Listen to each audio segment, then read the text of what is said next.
ආයිබෝවන් මේ ඔබ දකින්නේ මහනුවර පිළිමතලාව රණවන පුරාණ විහාරස්ථානයේ වහල්කඩ මකර තොරණයි.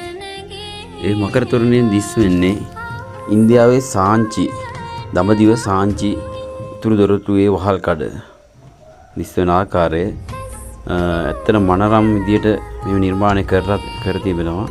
ඔයාලට ඒ අත්විඳින්න නම් මේ විහාරස්ථානයේ පැමිණීම නරඹන්න පුළුවන්. මේ විහාරස්ථානයේ පිහිටලා තියෙන්නේ මහනුවර සිට කොළඹ පාර යද්දී නානුව රේල් ගේට් එකකින් ඇතුළට තියෙන පාරේ පැමිණියත් ඔබට රණවන පුරාණ විහාරස්ථානයේ පැමිණිය හැක. මෙම විහාරස්ථානයේ විශේෂ වීම දක්නට ලැබෙන්නේ මෙම සාංචි උතුරු දොරටුවේ ආකෘතිය තියෙනවා.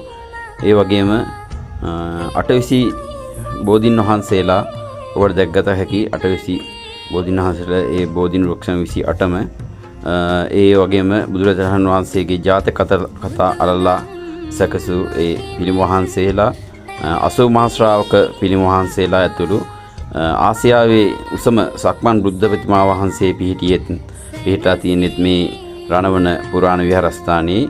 ඉතින් මම ඔබලාට ආරාධනා කරනවා මහනුවර පිළිමතලාව රණවන පුදුබිමට පැමිණෙන ලෙස ඒ වන්දනාමාන කටයුතු කරගන්නා ලෙස